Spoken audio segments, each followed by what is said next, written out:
Há sempre uma infinidade de formas de se observar o mundo. Algumas dessas formas se tornam histórias, mas nem sempre essas histórias nos são contadas por aqueles que as viveram. Histórias que jamais foram vividas se tornam lendas. E por mais distante dos fatos que elas estejam, quanto mais tempo forem repetidas, mais se transformam em verdades absolutas. Durante muito tempo, o nosso passado nos foi negado. Nossas memórias foram ocultadas e nossos símbolos foram esquecidos. Uma hegemonia de pensamento se apresentou como único e suficiente e passou a permear o curso dos acontecimentos. Onde nos perdemos?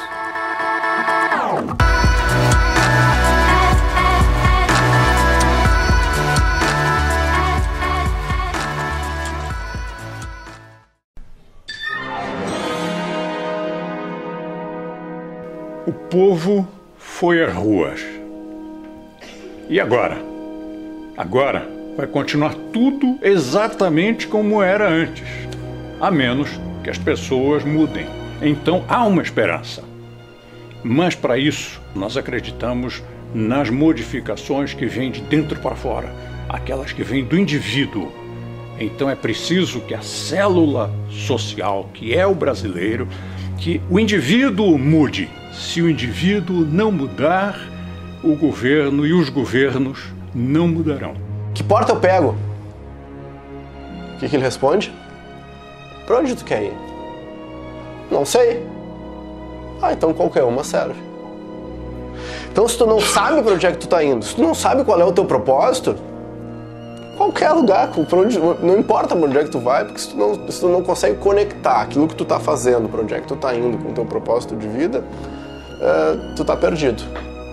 Há tempo atrás, certo ou errado, nós tínhamos um plano de desenvolvimento nacional. Nós tínhamos um propósito. A nossa nação tinha uma visão e um propósito para desenvolver o nosso país, que infelizmente, algum tempo atrás, se perdeu. Vou dar o exemplo da Coreia do Sul. A Coreia do Sul, há 60 anos atrás, desenvolveu um plano de desenvolvimento nacional com o propósito de tornar a Coreia um lugar que tem inovação, desenvolvimento, riqueza. E entrou o governo, saiu o governo, entrou ditadura, saiu ditadura, entrou em guerra, saiu de guerra, o propósito e o plano que você continuou. Para que lado devemos ir? O que temos no mundo de mais eficiente? Quais as pistas para definirmos o nosso caminho? Mesmo no mito que toda vez que você fala aonde o socialismo deu certo, e na Escandinávia, é monarquia parlamentar, de livre mercado, tem socialismo, pleura nenhuma, tem taxação, carga tributária alta. Na verdade, a Escandinávia não é socialista, não tem nada a ver com isso, eles têm um mercado muito livre, só que eles cobram muitos impostos, e todos os países escandinavos ficaram ricos com o livre mercado e depois se tornaram mais welfare state. Daí eu falei, opa, peraí, tem uma coisa estranha aqui, né? E eu estudava psicologia na época, eu estava tentando entender, poxa, o que será que tem? Será que tem alguma coisa subjacente nas sociedades que torna algumas mais ricas e algumas mais pobres? E eu descobri que é só a liberdade econômica mesmo. Se você deixa a sociedade livre para produzir e para resolver os seus problemas, eles se enriquecem. E se você tenta atrapalhar esse processo, elas empobrecem muito rapidamente. Tomamos, por exemplo, Hong Kong. No início da década de 50, parecia confirmar as previsões pessimistas feitas no final do século XX, que afirmavam que se tratava de um local não próspero e inadequado para o comércio. Quando o Sir John James, fiel discípulo de Adam Smith e economista da Escola de Manchester, definiu que Hong Kong deveria adotar os princípios do capitalismo, se recusando a impor qualquer tipo de tarifa de importação e sempre mantendo os impostos mais baixos possível, que criou as condições para o acelerado crescimento econômico vivenciado por Hong Kong. Entre 1961 e 2012, o PIB real per capita de Hong Kong cresceu 900% em apenas algumas décadas, deixando de ser uma favela a céu aberto e se tornando a economia mais livre do mundo. A sua população ganha 2,64 vezes mais do que a média mundial, tendo duplicado esse índice nos últimos 15 anos. As pessoas não fogem de Hong Kong, elas correm para Hong Kong. Ao final da Segunda Guerra Mundial, a população era de 750 mil pessoas, e hoje é quase 10 vezes maior, tendo 7,1 milhões de habitantes, com a segunda maior expectativa de vida do planeta. A mesma coisa ocorre com Singapura, que em 1965 era um país pobre e atrasado, com uma renda equivalente à da Angola, que se tornou o segundo país economicamente mais livre do mundo. O que Singapura fez para conseguir essa grande virada? Estabeleceu uma moeda forte e estável, sem interferência política, que foi a moeda que menos perdeu poder de compra no mundo de 1982 a 2005. Negou ajuda em empréstimos estrangeiros. Fez um notável esforço de criar empresas privadas de excelência e competitivas globalmente, por meio da baixa tributação, burocracia quase inexistente e mínima regulação. Tudo isso com tarifas de importação nulas e livre comércio pleno, em um sistema idêntico ao adotado em Hong Kong. Singapura também deu ênfase na proteção à propriedade privada e na segurança pública. O segredo da estratégia era ter um governo pequeno e transparente. O gasto público proporcional ao PIB de Singapura é a metade do americano e 1/3 do sueco. Singapura, embora tenha forte intervencionismo na área privada, compreendeu as regras de não intervir na economia e hoje tem 11% da população composta por milionários. Mas a palavra desigual tem outro significado no país que é conhecido por ter abolido a pobreza. De todas as experiências e estudos disponíveis, há uma conclusão difícil de ser negada. Por todo o mundo, vemos uma forte relação entre a liberdade econômica e a qualidade de vida da população. Pessoas nos países mais livres ganham em média 8 vezes mais que pessoas nos países menos livres. Os pobres ganham 10 vezes mais. A população nos países mais livres é mais feliz. Possuem seus direitos civis mais bem protegidos. Em média, vivem 20 anos a mais. Os países mais livres também possuem menos corrupção, menor mortalidade infantil, menos trabalho infantil e menos desemprego. É inegável que, para nos preocuparmos com a melhoria de vida das pessoas, temos que nos preocupar com a liberdade econômica. O que liberdade econômica significa?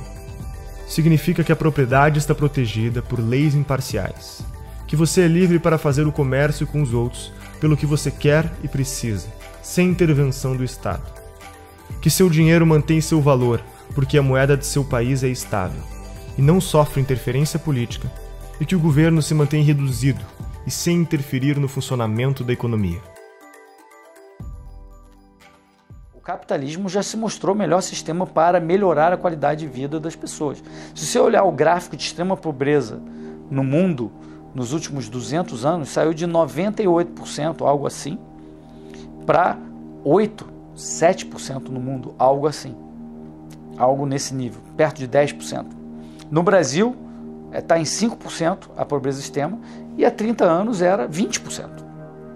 Então, isso vai dizer que isso é por causa do programa social? Claro que não.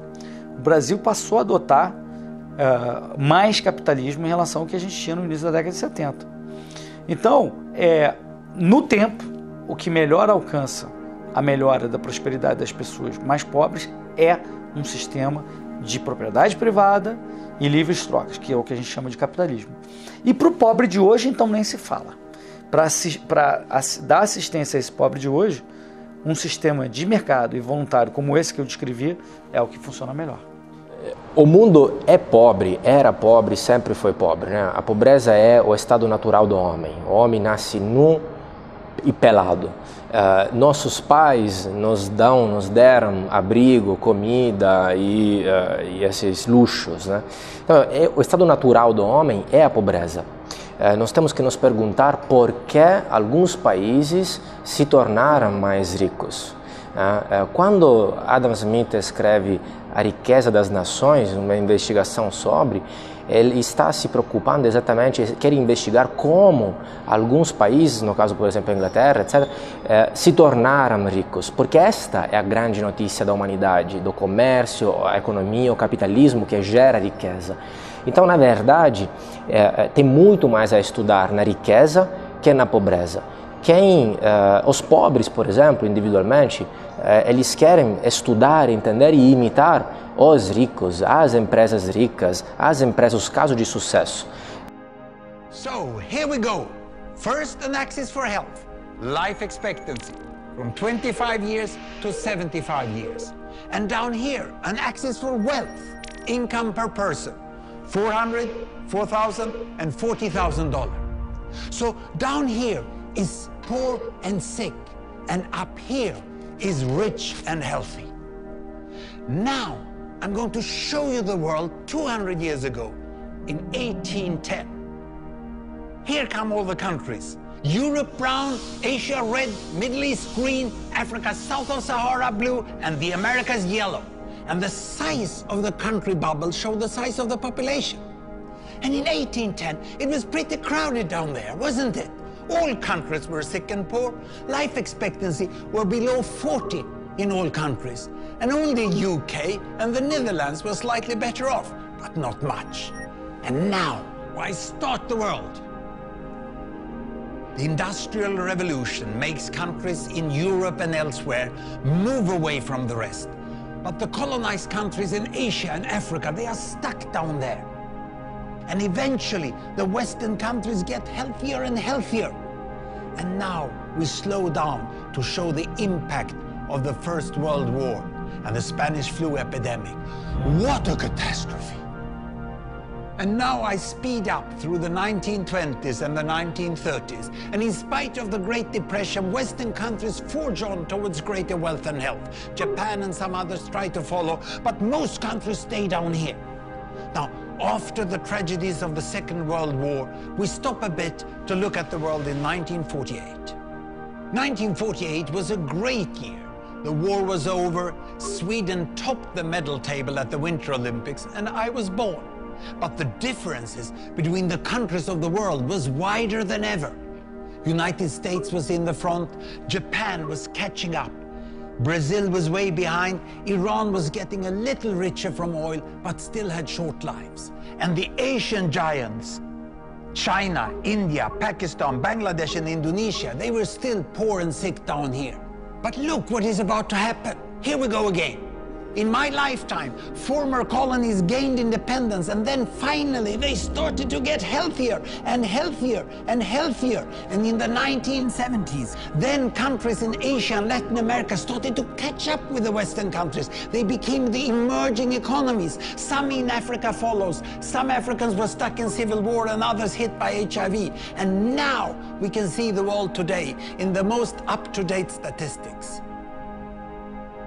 Most people today live in the middle, but there are huge differences at the same time between the best of countries and the worst of countries.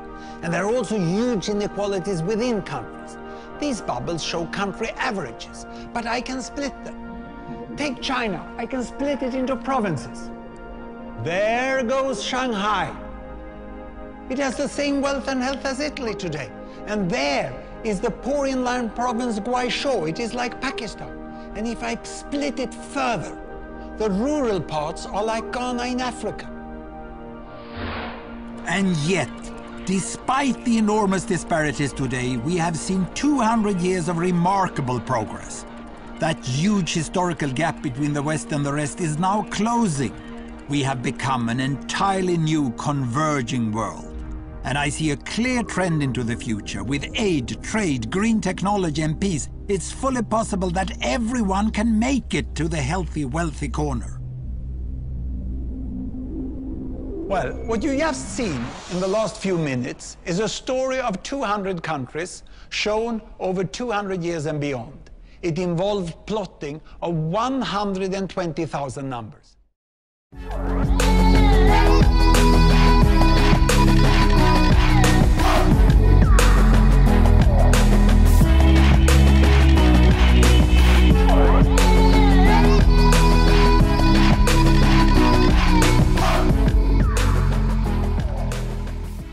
Nós estamos aqui na casa, né, do Thomas Jefferson, que foi o sujeito que escreveu a Declaração da Independência dos Estados Unidos. Talvez um dos textos mais lindos, né, da história mundial, da história política com certeza, onde nós podemos observar todos os valores que nós estamos precisando de maneira tão urgente no Brasil. O que mais me chama a atenção, que eu queria comentar com vocês, né, que estão assistindo, é o esmero. Claro que não é todo os Estados Unidos que é assim, nem mesmo toda a Flórida, mas particularmente em Weston, e é muito replicável país afora, o esmero, o cuidado com os detalhes. Não há poluição visual, o cuidado com o jardim, a forma que as coisas são tratadas. Quer dizer, isso está refletindo, está retratando de certa forma o quê? A preocupação que o americano tem com o entorno, que é o espírito cívico. Os Estados Unidos fizeram quando implantaram a nação deles, quando houve aquela discussão grande na Pensilvânia, na Filadélfia, sobre a Assembleia Constitucional Americana, que no início era para simplesmente emendar os artigos da Confederação dos Estados, mas virou uma Assembleia Constituinte, eles chegaram à seguinte conclusão, na minha opinião, genial para fazendeiros e profissionais liberais quase que isolados do mundo. Eles disseram o seguinte: olha, nós vamos respeitar sempre a propriedade privada, nós vamos respeitar as trocas voluntárias, só que tem alguns assuntos que a gente não sabe fazer de forma diferente, que a gente tem que de alguma forma fazer algo como num condomínio, tem que ter uma convenção de condomínio, várias pessoas votando, e aí esse condomínio determina certas regras que são para coisas públicas, que a gente não sabe como resolver de forma privada de mercado. Então, para isso, eles falam o seguinte: ó, o governo não pode quase nada, salvo para essas outras coisas. E aí eles implementaram uma democracia para essas outras coisas. Então, demis, na definição grega, tem várias conotações. Uma delas é povo, sem dúvida, mas tem outras conotações, que é povoado, comunidade e distrito. Então, a democracia que Clístenes impôs na Grécia naquele momento, ou criou na Grécia naquele momento, era um governo distrital. Essa é a definição real da democracia. Não era um intento do povo mandando, não era essa a ideia. A ideia era governo distrital, ou seja, no distrito você tem um representante, aquele representante é um representante legítimo, porque ele mora naquele distrito. Qual que é a ideia aqui? Fragmentação do poder da aristocracia. Enquanto que você tem no mapa de Atenas, você tinha 5 grandes famílias dominando, agora você tem 139 distritos. Então você fragmentou um poder que era concentrado em 5 famílias em 139 representantes, com poder jurídico e tributário. O poder, né, do povo está mais próximo de cada estado, o que evita, digamos assim, um poder totalitário tomar conta de um determinado país e oprimir os seus cidadãos. Então a verdadeira divisão do poder americano não está na horizontalidade, eu disse, do poder federal. Está na divisão de poder entre a União Federal, os estados e os municípios. Está na autonomia que os estados têm. Quando se pergunta, os Estados Unidos, é permitido o porte de arma? Depende do estado. É permitido o uso de drogas? Depende do estado. A maconha é legal? Depende do estado. Qual é a pena por homicídio? Depende do estado. Até o direito criminal é estadualizado.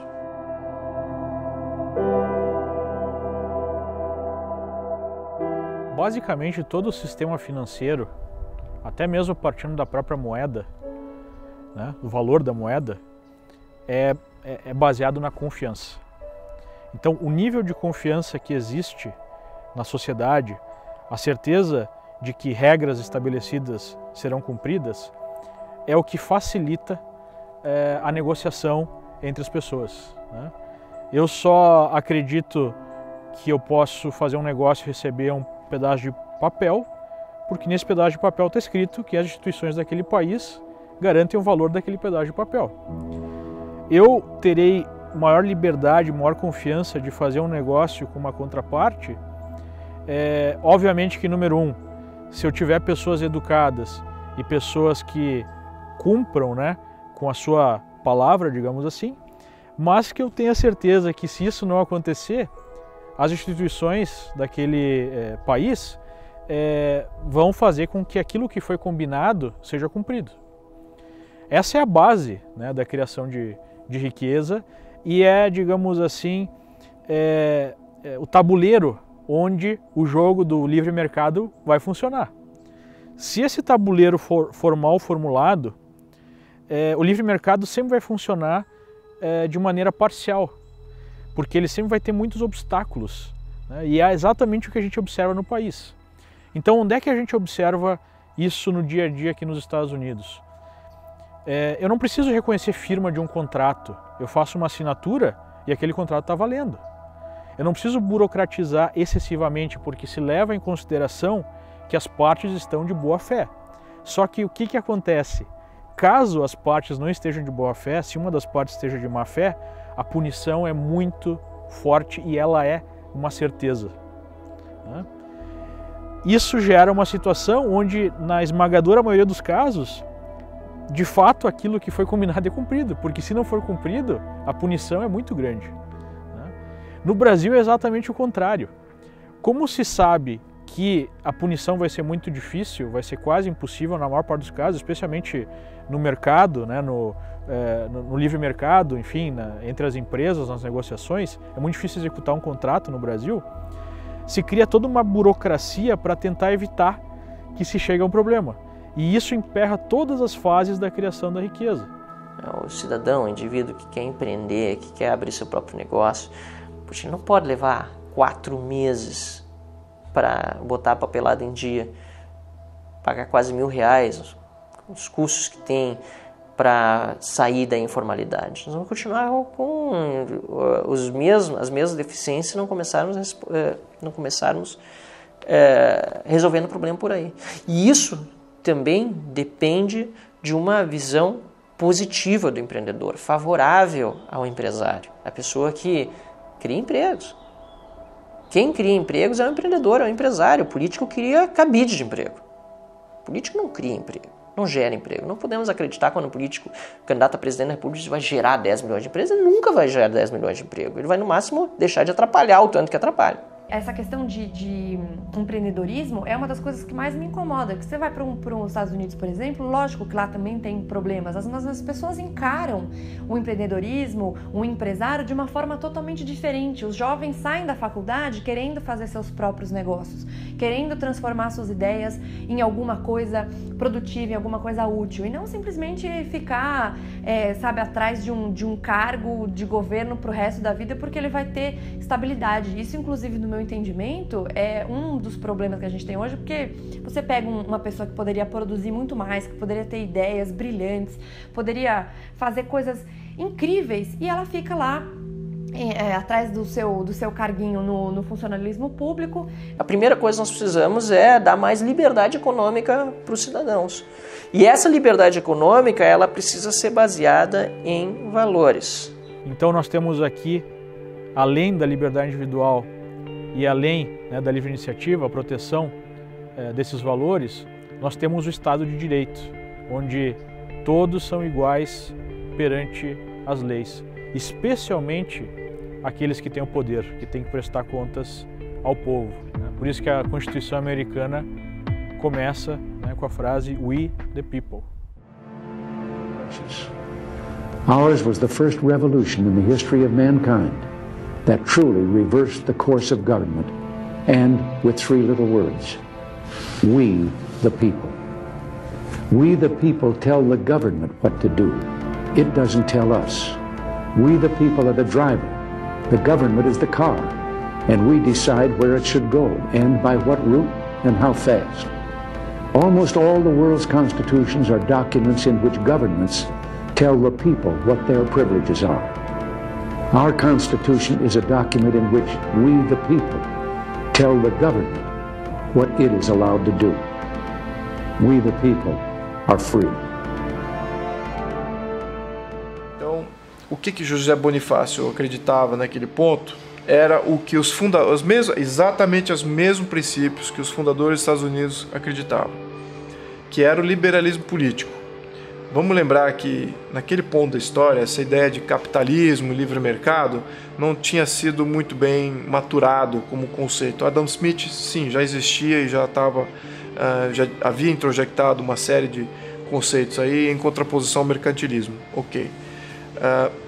Só que o que precede a sustentação do capitalismo, do livre mercado, é um sistema político liberal. Então, o sistema político liberal significa o quê? As pessoas entendem que o liberalismo, ele liberta quem? Esse é que é o ponto. Ele liberta o povo. E quem que então ele limita? Ele limita o governo. Então, toda a ideia de liberalismo era de limitação de governo, limitação de poderes do governo.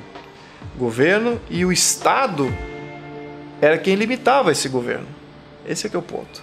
Então você tem que separar muito bem o que é Estado e o que é governo. A Constituição americana, ela é uma Constituição restritiva do poder central. A União Federal tem, de acordo com a Constituição, só o poder que a Constituição lhe dá. O resto é dos Estados. Então, o que não está expressamente dito que é da União Federal é dos Estados. Embora essa regra esteja sendo flexibilizada e cada vez mais diminuída. E isso explica também o crescimento do governo dos Estados Unidos e por que é que os Estados Unidos têm deixado de ser a referência de liberdade que sempre foram. Aumento de impostos, enfim, toda aquela situação que nós já vivemos no Brasil está sendo observada aqui nos Estados Unidos. E há uma grande diferença, né? O nível médio da população aqui, o nível de educação é muito mais alto, mas pouco a pouco nós vamos sofrendo a mesma erosão da democracia representativa e desse sistema tão interessante, né? Esse farol da liberdade que foi criado para o mundo pelos Founding Fathers. O mais importante na discussão é que tipo de governo nós queremos e por que nós temos um governo. A gente precisa se dar conta de que não existe almoço grátis, que o Friedman diria. Não existe da mesma forma ganho de liberdade com um governo maior. Pelo contrário, aumentando o governo, pedindo mais governo, nós vamos perder em liberdade. Nós vamos aumentar a burocracia, nós vamos ter mais problemas para criar riqueza. Não podemos cair na conversa de políticos de que haverá distribuição de renda se é prejudicado quem cria riqueza. Só olha o Uber. A gente tinha esse sistema do táxi que todo mundo pensava, bom, mas poxa, como é que a gente vai fazer transporte sem uma coisa centralizada e tal, e tem que ser protegido, porque e daí qualquer pessoa vai poder pegar uma carona? Isso não vai funcionar nunca.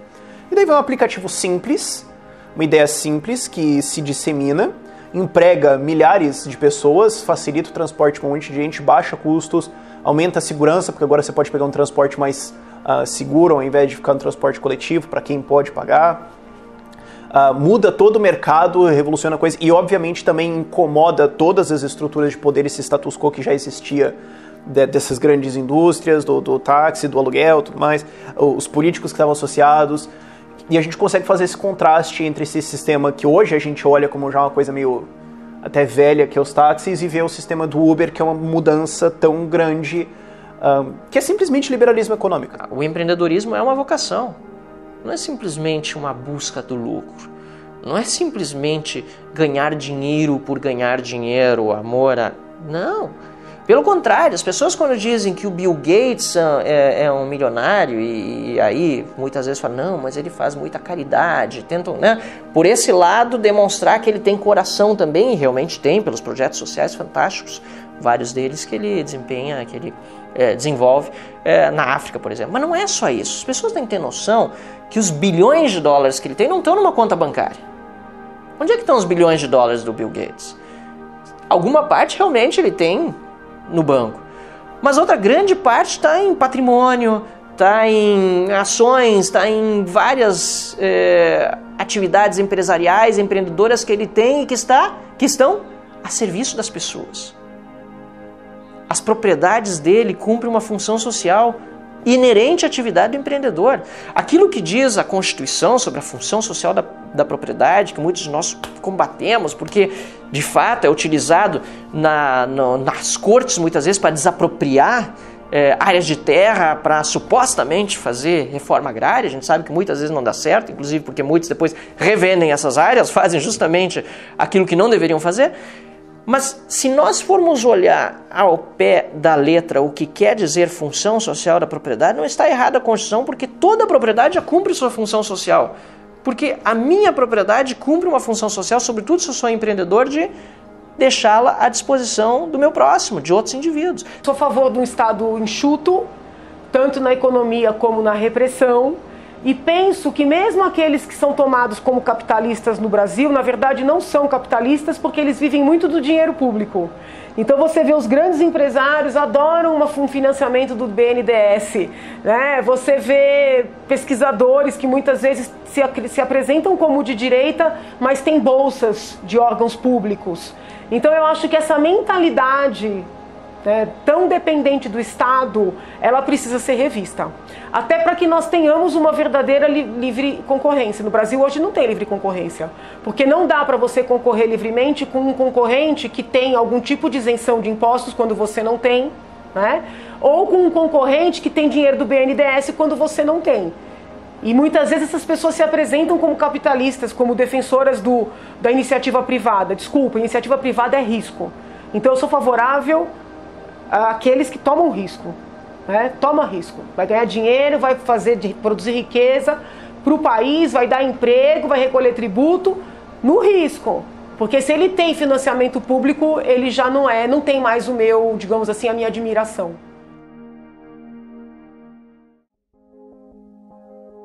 A natureza é soberana ao homem, afinal de contas, somos todos uma parte dela.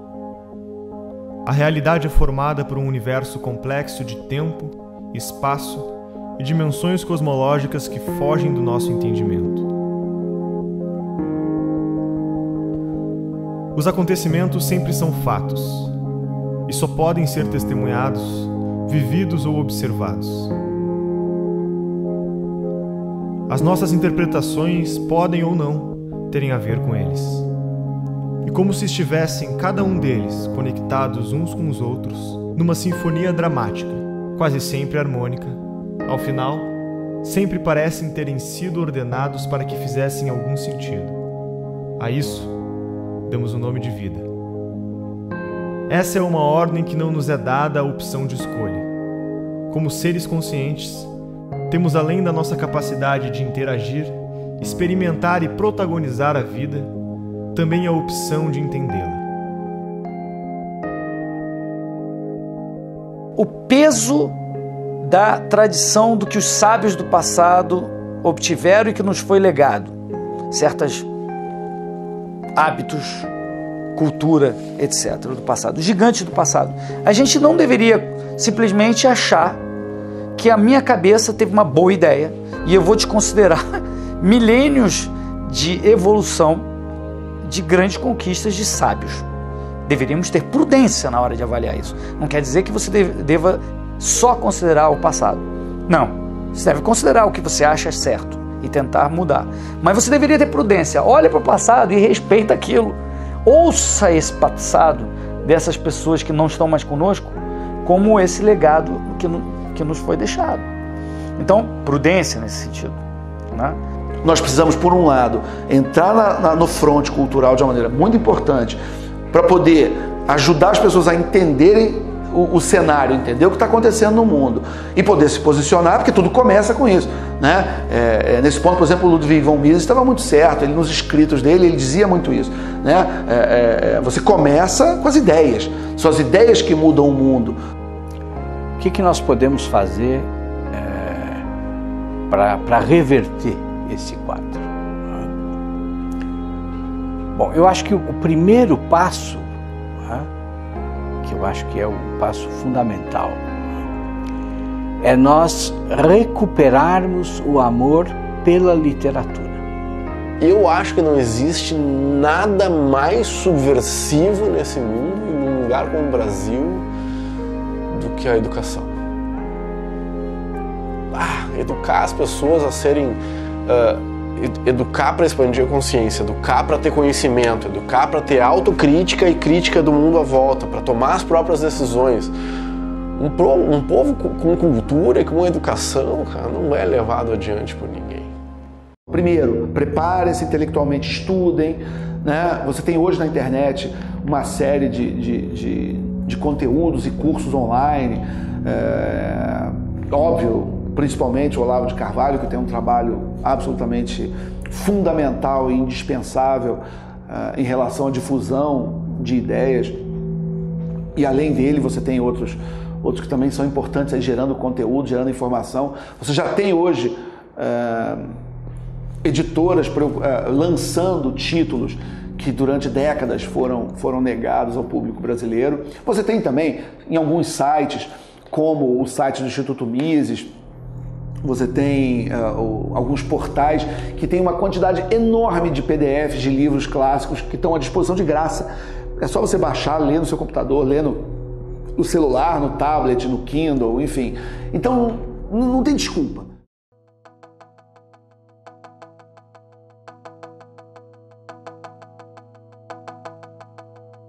Ele torna obrigatória a fixação em todas as salas de aula do ensino fundamental e do ensino médio de um cartaz com os deveres do professor.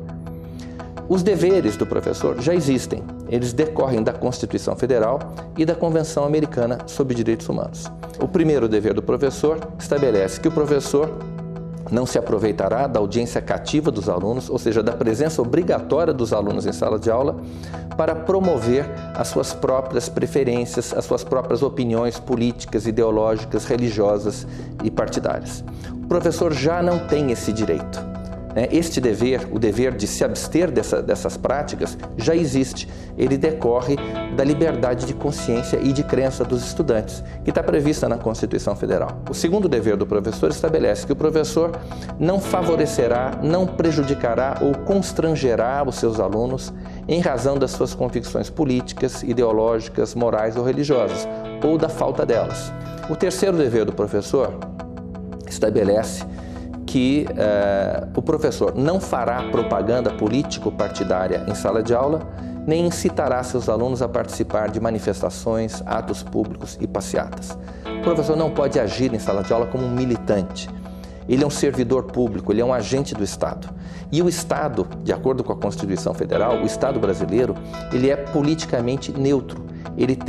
Existe a Constituição, prevê o princípio da neutralidade política, ideológica e religiosa do Estado. O quarto dever do professor prevê que, ao tratar de questões políticas, socioculturais e econômicas, o professor apresentará aos alunos de forma justa, isto é, com a mesma profundidade e seriedade, as principais versões, teorias, opiniões e perspectivas concorrentes a respeito da matéria. O professor já tem esse dever.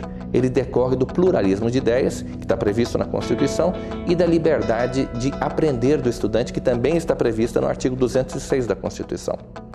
O quinto dever do professor prevê que o professor respeitará o direito dos pais dos alunos a que seus filhos recebam a educação religiosa e moral que esteja de acordo com as suas próprias convicções. Esse dever está previsto quase que com essas mesmas palavras na Convenção Americana sobre Direitos Humanos. É um direito humano dos pais, previsto num tratado internacional assinado pelo Brasil e reconhecido pelo Supremo, que os pais têm direito sobre a educação religiosa e moral dos seus filhos. Nenhum professor pode reivindicar o direito de transmitir aos filhos dos outros os seus próprios valores e as suas próprias crenças religiosas e morais. Enfim, basicamente é isso. E o sexto dever do professor diz que o professor, como sendo ele uma autoridade dentro da sala de aula, ele está obrigado a impedir que aqueles direitos que decorrem desses deveres, os 5 deveres que eu acabei de enumerar, sejam violados pela ação de terceiros ou também de alunos dentro da sala de aula. O ensino obrigatório é uma enorme intervenção estatal na vida dos indivíduos e das famílias. O que o projeto faz é apenas explicitar os marcos jurídicos dessa intervenção. Para quê? Para que os agentes do Estado, aqueles que efetivamente intervêm na prática, na vida das pessoas, na vida das famílias, não abusem do poder que têm. Então, ao contrário do que se diz, o nosso projeto não é uma intervenção estatal na vida privada. Ele apenas limita ou explicita os limites da intervenção estatal na educação obrigatória, no ensino obrigatório, sobre a vida das famílias e dos indivíduos.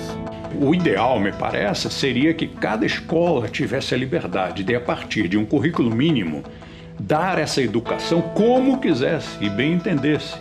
Porque aí não só você está respeitando a liberdade individual, como você está respeitando a pluralidade de recursos na educação.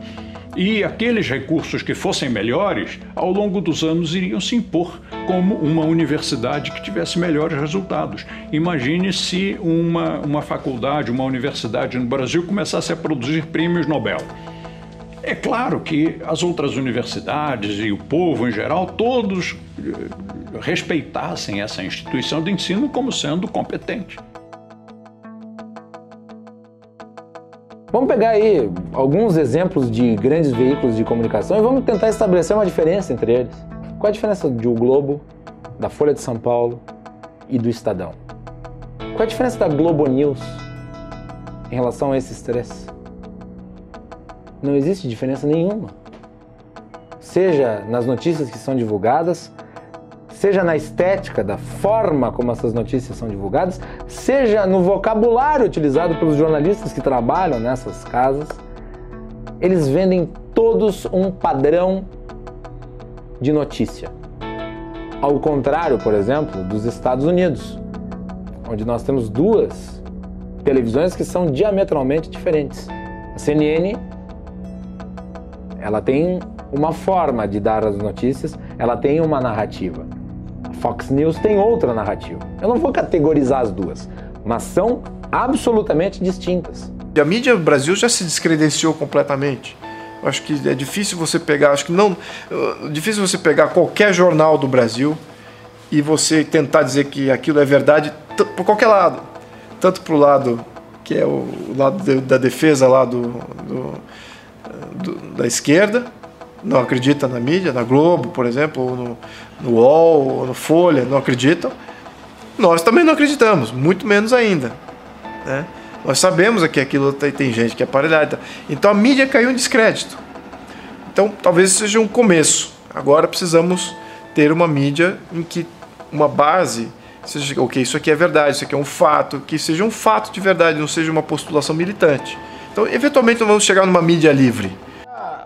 A população em geral vê essa uniformidade do jornalismo, do que está sendo divulgado, e ao que ela recorre? Ela recorre a única fonte de informação que ainda é de fato livre, que é a internet. É a única onde todos temos, dependendo apenas da nossa forma de expor o conteúdo que nós produzimos, equalizar e repercutir da mesma forma que um grande veículo de comunicação hoje repercute. Graças ao invento de smartphones, de telefones como esse aqui, e do acesso à informação por meio de sites, de blogs, tu tem uma concorrência sendo criada. Hoje, um canal de Facebook ou um canal no YouTube pode gerar tanta repercussão quanto um jornal em horário nobre.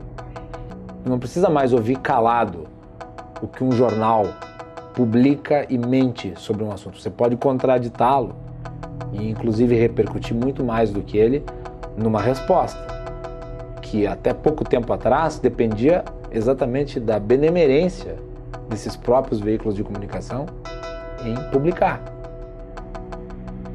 Isso não acontece mais hoje. Hoje as pessoas têm a liberdade, por meio da internet, de expressar visões distintas, de criticar, de fazer o Media Watch. O que é o Media Watch?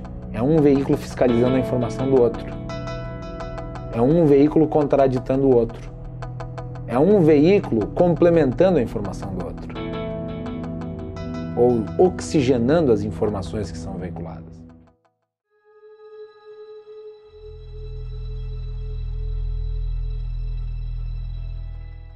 Chama de janela de Overton, a janela em que o debate público hoje se concentra. Então você tem, por exemplo, numa questão como educação, você tem a janela concentrada hoje numa questão do que é mais aceitável em um determinado no debate político. E o papel do Instituto Mises Brasil é puxar o debate para o mais possível, o mais longe possível da visão estatista, mais próximo possível do ideal radical de liberdade. Então a gente puxa o debate, a gente muda o eixo do que é aceitável para a grande opinião pública. A gente contraria os paradigmas que a sociedade brasileira tem em relação ao que o Estado é, e a gente desafia as pessoas a pensarem diferente. Então a gente puxa o debate para a ideia radical de liberdade. Esse é o nosso papel hoje. E a gente puxando o debate para a janela radical, a janela de discussão acaba se movendo, porque a gente traz todo o eixo mais próximo da liberdade. E é nesse papel que entram os atores que o Mises Brasil influencia. Sejam eles ativistas, sejam eles teóricos voltados para políticas práticas, sejam o cidadão comum na sua profissão, todos eles acabam sendo impactados por essa mudança no eixo. Eles acabam entendendo e incluindo uma visão ainda mais liberal no que é aceitável como debate, até que ele acaba sendo interessante, até que ele acaba sendo mais aceitável e até que ele se torna inevitável. E é assim que a gente acredita que as transformações sociais ocorrem, e é por isso que às vezes governos que são de esquerda, como o governo Dilma, acaba tendo que recorrer à privatização, ou até o governo FHC. Não é porque eles gostam, é porque o debate se puxou tanto para o lado que a ideia não é mais uma questão de ser aceitável ou não o debate, é uma questão de que aquela iniciativa é inevitável. Se tivesse um presidente liberal, se tivesse uma bancada razoável liberal no Congresso, mas se continuasse tendo todos os problemas que o Brasil tem hoje, o que você faria primeiro? É quase impossível responder o que você faria primeiro. Para a gente entender esse conceito e essa discussão, eu acho que a gente tem que falar sobre viabilidade política. O que é a viabilidade política? Cada ideia, cada projeto tem um senso na sociedade de viabilidade política daquela ideia. Tem ideias que estão maduras, que estão prontas a serem discutidas, eventualmente implementadas, e tem ideias que são impossíveis. São as pessoas, isso jamais vai acontecer naquele momento, tudo isso pode mudar, é dinâmico.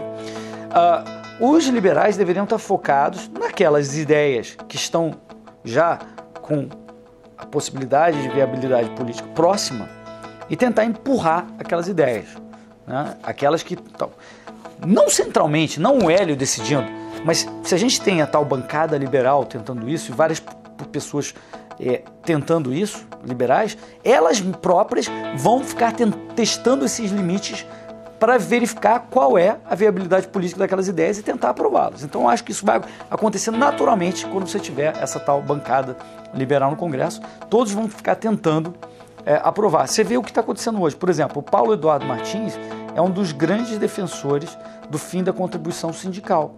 Isso já é algo que no Brasil de hoje já tem uma viabilidade política. Se eu falar sobre acabar o Banco Central, algo parecido, não vai ter nenhuma viabilidade política hoje. Se eu discutir sobre isso hoje, não vai ter eco, porque as ideias ainda não estão maduras na sociedade. Já o fim da contribuição social parece estar maduro, mas precisou o Paulo Eduardo e outros deputados, mas o Paulo Eduardo Martins, que é liberal, empurrar isso, discutir isso, tentar passar. Eu estou trabalhando no Estado, para o Estado, vamos dizer assim, mas eu estou sendo coerente com as minhas teses, com as teses liberais, minha proposta o tempo inteiro, todos os dias aqui, em algum momento eu falo em redução do Estado, eu evito a ampliação do Estado, voto contra. Então é alguém com esse discurso, vamos dizer, entre aspas, um infiltrado, trabalhando dentro da máquina para reduzir o mal que a própria máquina causa. Não há conflito nenhum e as pessoas entendem isso. Nós estamos vivendo a história. Fizemos, como disse, grandes coisas pelo Brasil, mas precisamos urgentemente de uma reforma institucional para eliminarmos alguns excessos do gigantismo estatal. Então aí você tem 3 pilares que constroem esse Estado liberal.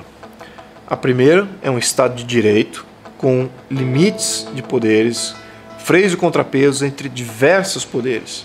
Os poderes têm que ser completamente fragmentados e o povo tem que ter uma reflexão em cima de todos esses poderes.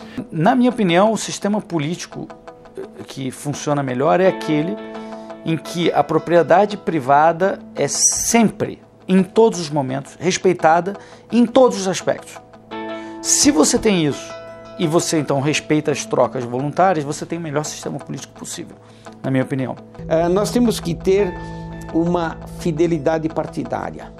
né? Nós não podemos ter mais, nós não temos 35 partidos, 28 representados, nós não temos 35 ideologias, programas de governo. Quem conhece a história dos partidos, a evolução, como surgiram os partidos ideológicos e programáticos, que é o sistema que nós temos aqui, né? Quem conhece isso, ele vai verificar que deve haver uma fidelidade partidária, que foi formando grupos naturalmente, que se chegou a esse tipo. E na nossa eleição é proporcional, nós votamos no partido, então tem que ter uma fidelidade partidária. Ele não pode romper com essa fidelidade partidária, tem que haver disciplina partidária, programas, ideologias, e nós não temos tantas assim. Isso vai levar até uma redução dos partidos. No meu entender, o financiamento público, novamente os partidos, os caciques dos partidos, eles recebem o dinheiro sem muito esforço. No financiamento privado existe aquela possibilidade de, bom, eu dou, mas quero alguma coisa em troca, né, para financiar as campanhas. Então o que acontece? Eu acho que temos que procurar o mais razoável. Empresa não vota. Nós deveríamos procurar o voto da pessoa física. Então eles querem procurar recursos das pessoas físicas. Mesmo assim, das pessoas físicas com controle, fiscalização, limites e punições. Se nós tivéssemos um padrão de república federativa com modelo de tributação, ou com modelo de distribuição dos recursos, respeitando o tamanho, por exemplo, de estados e municípios, sem uma concentração tão imensa da União, nós não teríamos, em tese, o Ministério das Cidades com a função que tem hoje. Não tem sentido um prefeito do interior do semiárido de Minas Gerais vir a Brasília pedir 100 mil reais para fazer uma ciclovia. Isso acontece porque os recursos estão subtraídos lá da base do Estado e município, estão concentrados em Brasília. É lógico que isso demandará a descentralização também de algumas obrigações, saúde, previdência. Porém, eu pergunto para você, como cidadão brasileiro, você prefere, caso tenha alguma reclamação com saúde, com educação, com alguma das áreas sociais, você prefere pegar um ônibus ou ir com o seu próprio carro, reclamar com o prefeito da sua cidade, ou pegar um avião para Brasília, enfrentar aquela selva de pedra que é Brasília, impessoal, onde você não conhece ninguém, e tentar falar com o presidente da República? Ninguém gasta melhor do que o próprio cidadão brasileiro. Quem gasta mal é o Estado. Reforma tributária, reforma trabalhista, reforma previdenciária, reforma administrativa para criarmos a burocracia profissionalizada, são reformas fundamentais. Eu acrescentaria a reforma do judiciário. Então, mais de 25 milhões de pessoas estão desempregadas. E como você resolve isso? Não tem como você resolver isso se a nossa legislação trabalhista faz com que o empresário pense 1, 2, 15 vezes antes de contratar alguém. É caro, o funcionário custa muito mais do que ele paga para um funcionário por conta das questões tributárias, por conta do imposto que o Estado recolhe, por conta da dificuldade que é. Então, obviamente que ele vai pensar 1000 vezes antes de contratar um funcionário. E a gente tem que pensar na questão do salário mínimo. O salário mínimo é uma bobagem gigantesca. Vários países desenvolvidos não utilizam mais essa métrica do salário mínimo. Então, o salário mínimo você estipula lá, sei lá, R$880 é o mínimo. Aí você tira do mercado de trabalho um mundo de gente, principalmente gente que está entrando no mercado de trabalho agora, ou que está fazendo, que poderia fazer trabalhos de pequenos períodos, por exemplo. E você tira essas pessoas e você coloca lá num nível um pouco mais acima, sendo que a produtividade dessa pessoa não vai acompanhar. Então, se você fica sistematicamente aumentando o salário mínimo, as pessoas acham que o salário mínimo tem que ser uma canetada tão pura e simplesmente, não tem que acompanhar a produtividade, você mata simplesmente o mercado de trabalho. Então, falar de reforma trabalhista é uma coisa essencial.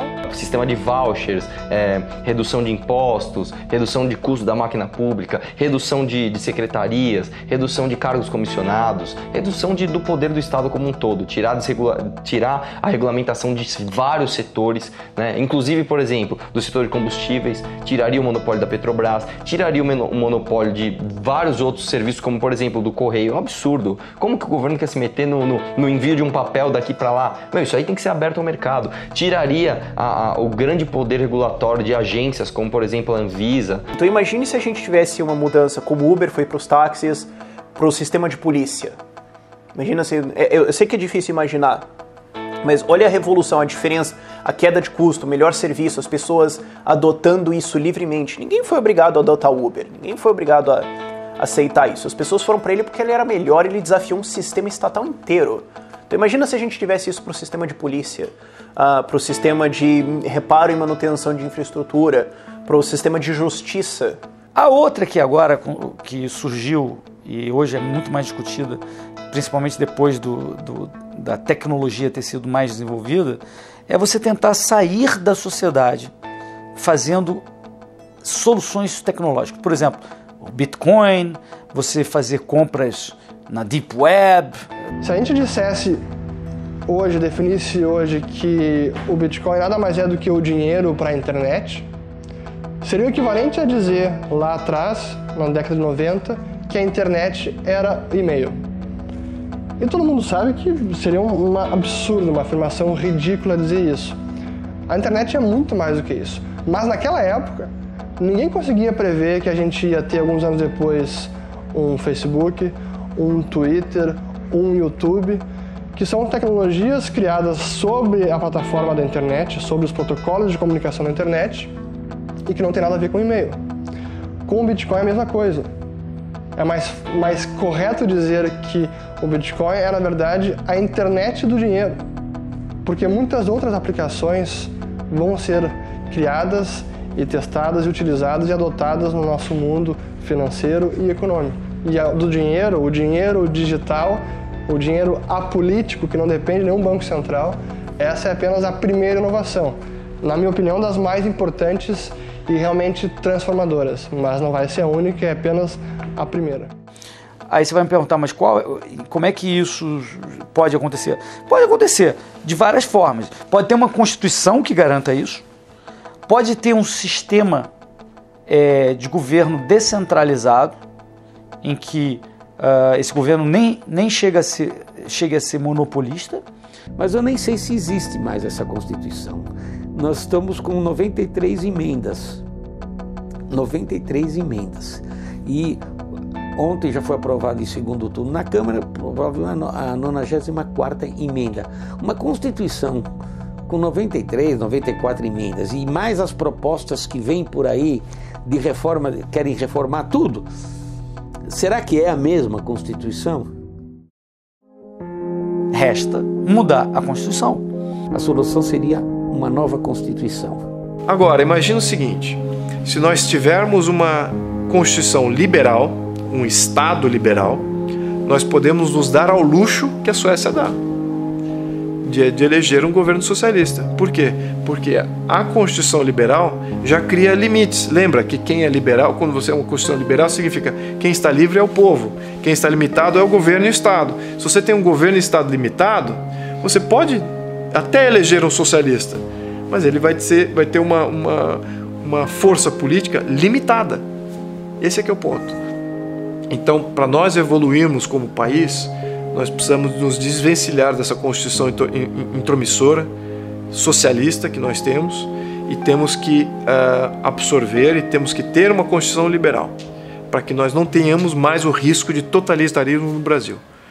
Todas essas reformas, eu acho que elas, normalmente, por aí, elas são submetidas a um plebiscito ou a um referendo no final. Eu acho que para o Brasil, diante da nossa situação e diante da nossa classe política, eu acho que nós devemos ter um plebiscito e um referendo. Como? O plebiscito, o povo vai aprovar, né? Por exemplo, o sistema de governo. E depois um referendo para aprovar esse sistema já acabado. O número 1 é você fazer com que todos os movimentos políticos concordem, que é isso que precisamos. Temos que ter um objetivo comum e diferentes agentes trabalhando de diferentes maneiras para atingir esse objetivo comum, da maneira que de bem couber e de uma maneira fluida. Às vezes um flanco tem avanços, o outro tem retrocessos, o outro braço tem um avanço. Então, diferentes agentes políticos, da sociedade civil, agentes econômicos, têm que estar trabalhando para a criação do Estado ideal. A pressão única tem que ser em torno desse objetivo. Cabe a nós definir bem esses detalhes, né? Então, eu diria que, então, como chegar ao Estado liberal, a primeira etapa é todos concordarem no objetivo. Ponto. O brasileiro percebeu que ele tem força, né? Que, na verdade, os políticos, eles estão lá para nos servirem, eles são nossos servidores. Eles têm que prestar satisfações, eles têm que dar satisfações. Nós também temos que fazer a nossa parte. Eu acho que o legado que fica é de um povo que não se acomoda. Vai fazer batalha na sua área, né? Na sua área profissional, dentro da sua experiência profissional no consultório, dentro da sua formação profissional. Isso vale para qualquer coisa. Se você é professor, vai lutar na área de educação. Se você é médico, vai lutar na medicina. Cadê você, advogado de direita? Cadê você, advogado conservador liberal, fazendo a batalha na OAB, fazendo a batalha nas associações profissionais, nos sindicatos? Né? Se você é economista, cadê você batalhando especificamente na economia? Ativismo judicial é uma coisa básica, isso é que nem a questão de assegurar a sua própria subsistência, sua própria sobrevivência. Quer dizer, a justiça não vai fazer justiça. A justiça é um meio de você fazer justiça quando pode. Tem que lutar por ela.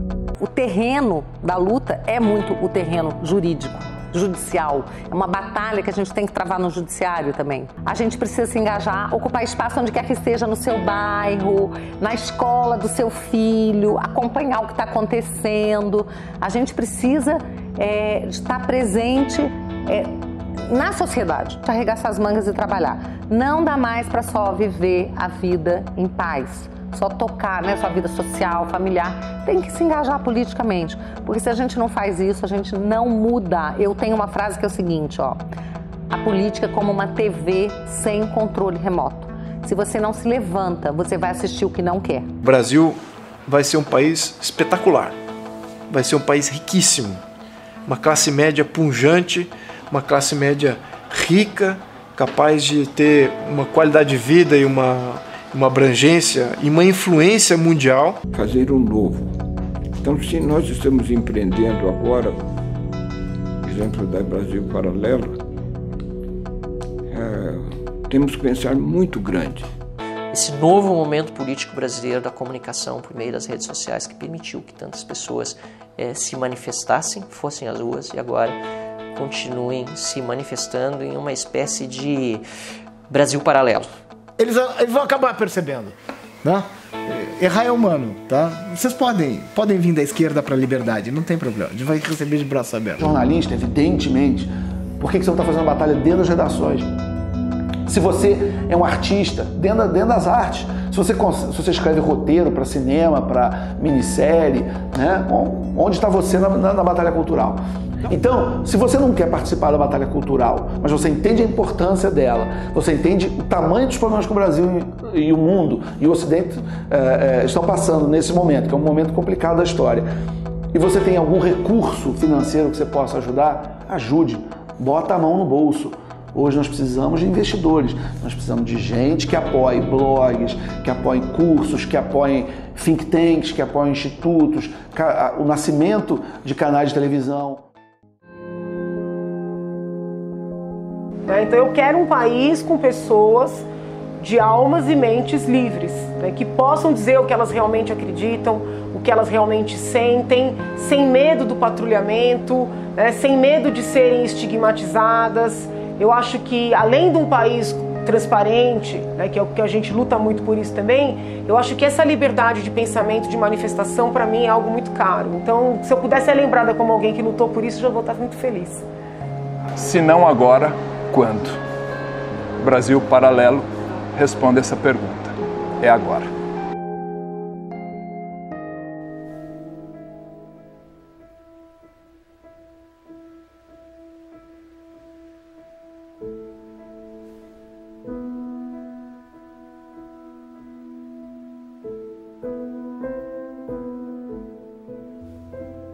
Quando acendemos as luzes que apontam para os sábios do passado, para o início dos tempos, percebemos que herdamos algo bom. Como linhas paralelas, a vontade e o desejo partem cada um de um ponto, mas para onde vão diferem. Diferente do desejo, a vontade é lúcida, perseverante e duradoura. Entende que o legado humano reverbera através dos séculos, e assim como o coração que sustenta nossas vidas, essa sustenta a vida de toda a humanidade. A vontade do indivíduo se impõe, e mostra que, ao contrário do que afirmam ditadores e supostos intelectuais, nós não somos escravos do meio. A vida pode nos desgastar ou nos afiar, mas isso depende do aço de que somos feitos.